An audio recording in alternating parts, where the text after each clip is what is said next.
You see, one very important benefit that comes with the framing of my videos is that I could go full Winnie the Pooh down here and you would never even know about it. Fuck it. It's showtime. Don't call it a comeback. I've been here for years. I'm rocking my peers, putting suckers in fear, making the tears rain down like a monsoon. Listen to the bass go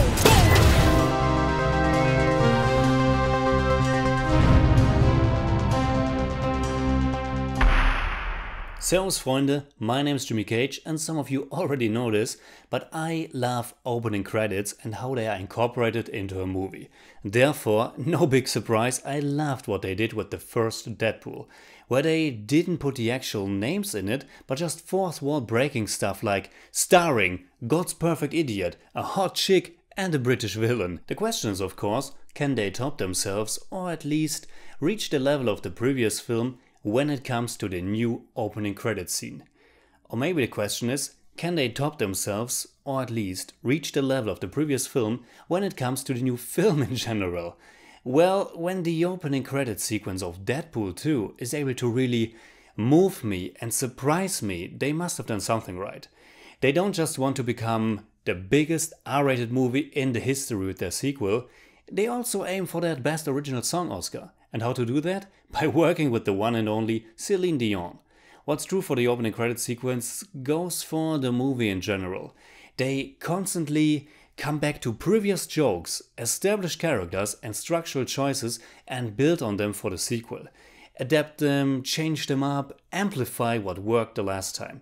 Where the first one declared itself to be a laugh film, which is true and false, this one claims to be a family movie.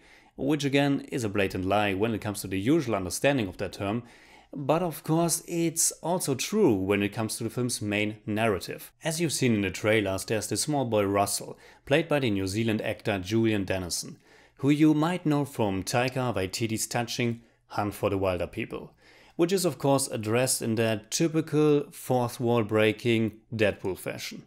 And in your typical Terminator fashion, there's a killer android from the future named Cable who's trying to get to that boy. Of course I won't spoil the rest, and I like to take a second to talk about the recent trend in movie trailers where Marvel, and in this case 20th Century Fox, is able to give us great appetizers without really delving that deep into the movie's actual core. Of course they always show you some brief glimpses of many action scenes, and you can always bet that there are some shots from the movie's finale in there as well. I prefer less, but of course they have to show something. But with both Infinity War and now Deadpool 2, they didn't tell you before seeing the movie how everything plays out and more importantly, what the actual storyline will be. With the nature of the Deadpool character, they can even go one step further. Just listen to the official 20th Century Fox summary on IMDb. After surviving a near-fatal bovine attack, a disfigured cafeteria chef, Wade Wilson, struggles to fulfill his dream of becoming Mayberry's hottest bartender, while also learning to go with his lost sense of taste.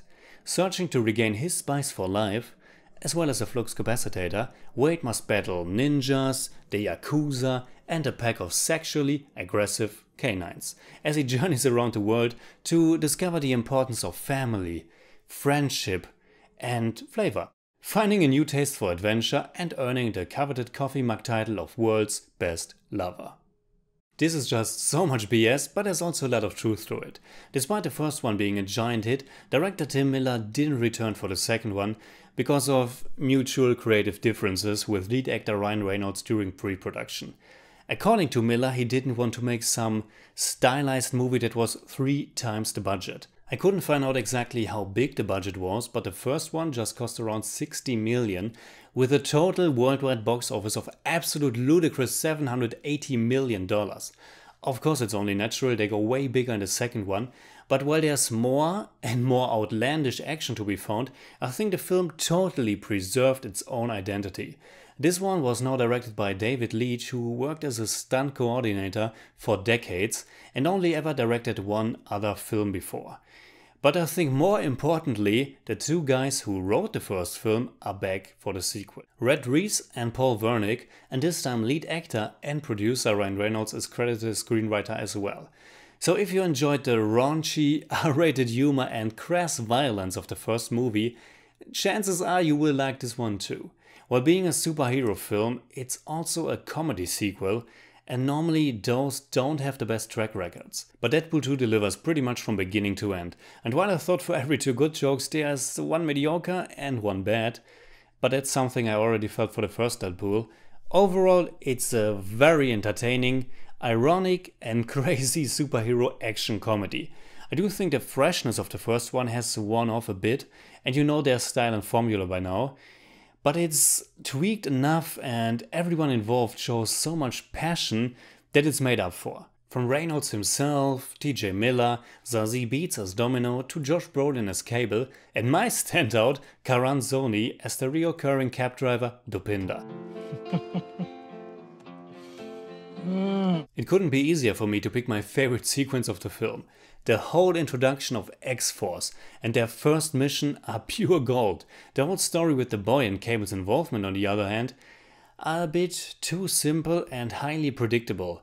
But then again, the emotional core of the film is really bittersweet and deserved, and to my surprise, the biggest takeaway I got from Deadpool 2. It wasn't the humor, but the sad, melancholic tones that shine through, which is hard to pull off when you still remain your constant delivery of one joke after the next. As far as the action goes, it's fine, but even with a much higher budget, it all looks very video game-like, and of course it's a bit hard to get really involved when your main guy is pretty much undieable.